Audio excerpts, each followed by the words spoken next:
તમારું સ્વાગત છે। આજે દેવ દિવાળી છે તો સાથે સાથે તુલસી વિવાહ પણ છે।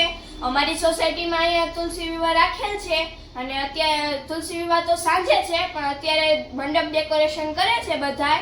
તો આપણે જોઈ ડેકોરેશન કેટલેક પહોંચ્યું। તો ગાઈસ આ મંડપનું ડેકોરેશન આખું બધું કમ્પ્લીટ થઈ ગયું છે। અહીંયા બધું અત્યારે બધું કમ્પ્લીટ થઈ ગયું અને હવે જેના ઘરે તુલસીજી રાખેલ છે ત્યાં પણ આપણે જાસી કેવું ડેકોરેશન કર્યું આપણે જોઈ। ગાઈસ હવે જેમના ઘરે તુલસીજી બેસાડ્યા છે એમના ઘરે અમે આવી ગયા છીએ। અહીંયા તુલસીજી જો બેઠા છે અને જેમના ઘરે તુલસીજી બેસાડ્યા છે આ એ માસી છે અને એને જ ડેકોરેશન કર્યું છે। બહુ સરસ કર્યું છે। હા અમે 2 વાગે નીચે મંડપમાં આવશું। જેમની ઘરેથી જાન લઈને જવાનું એમની ઘરે અમે આવી ગયા છીએ। તો અહીંયા જો આ બધું ડેકોરેશન કર્યું છે મસ્ત કર્યું છે સુલતાનજી। Thank you.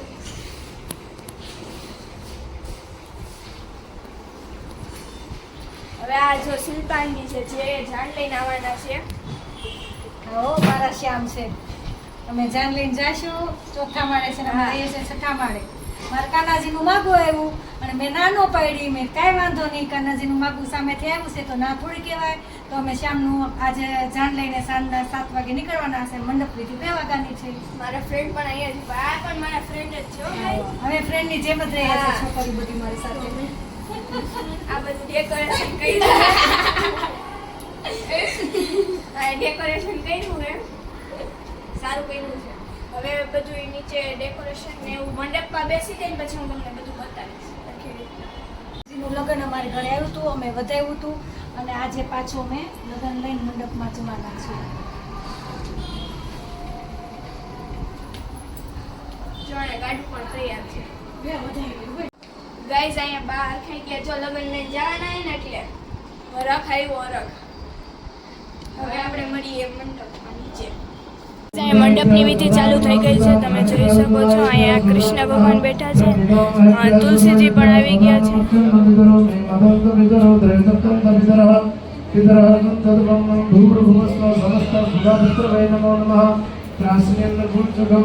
તમારા માતા પિતા ગુરુ અને પિતૃઓને પગે લાગી જાઓ। નમસ્કાર નમસ્કારામી પરિવાર આદિની અંદર ભૂલને ચોખ્ખા રાખવાના। માણેક સોમના દેવતાની પૂજા કરી જાઓ। મને તુલસી વિવાહ વિશે વધારે તો નથી ખબર, તો અમારા અહીંયા આદા છે એની પાસેથી આપણે થોડીક જાણકારી શું કામ તુલસી વિવાહ। જય શ્રી કૃષ્ણ બધાને। તુલસી વિવાહનું મહત્વ છે કે જ્યારે તુલસી માતાજી વૃંદાશ્રમમાં હતા ત્યારે તેના લગ્ન જાલંધર સાથે થયેલા અને જાલંધરને ભગવાને ખૂબ વરદાન આપેલા અને એના સંહાર માટે ભગવાન વિષ્ણુ પરમાત્માએ જાલંધરનું સ્વરૂપ લીધું અને જાલંધરને સ્વરૂપ લઈ અને વૃંદાને છેતર્યા। એનું સતીત્વ ભંગ થયું।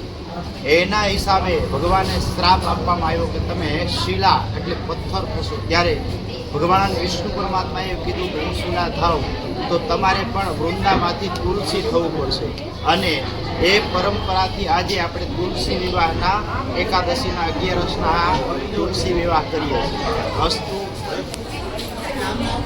ગાઈસ આપણે આ જાણકારી મેળવી તો હવે તમને પણ થોડી જાણકારી મળી હશે। અમારા અદા છે ગમે આપણે અહીંયા ઉત્સવ ગણેશ ઉત્સવ હતો ત્યારે પણ આ અદા હતા અહીંયા અમારે અહીંયા જ રહી છે તો એ બધામાં એ છે। તો હું તમને આગળ લગ્ન પણ બતાવીશ। ગાઈસ અહીંના બીજા અદા છે અહીંયા।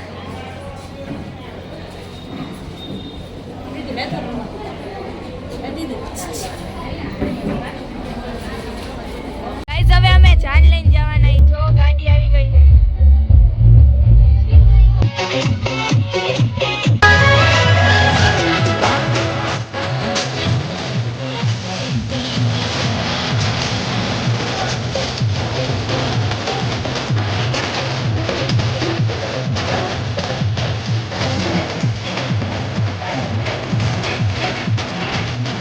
जगन्नाथपुरीમાં જાઓ તો ભગવાનને સાવ સાદા વેશમાં હોય।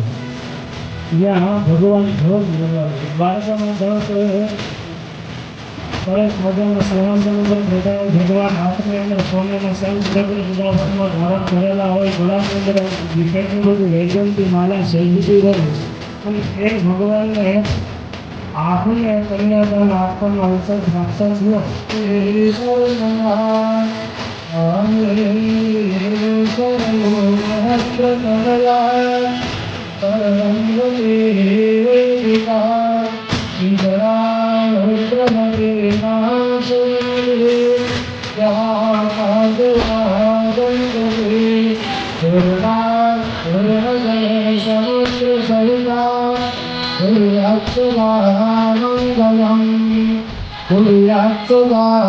મંગલમ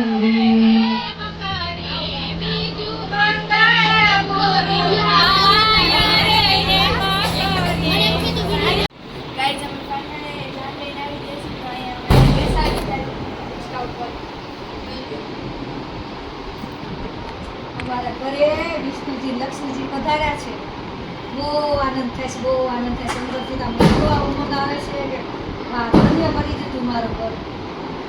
બસ આજે જ છે જો મારું. તમને અમારો વિડીયો ગમે તો લાઈક શેર અને સબસ્ક્રાઇબ કરજો. તો હવે આપણે મળીએ નવા વિડીયોમાં. ત્યાર માટે જય હિન્દ, જય ભારત.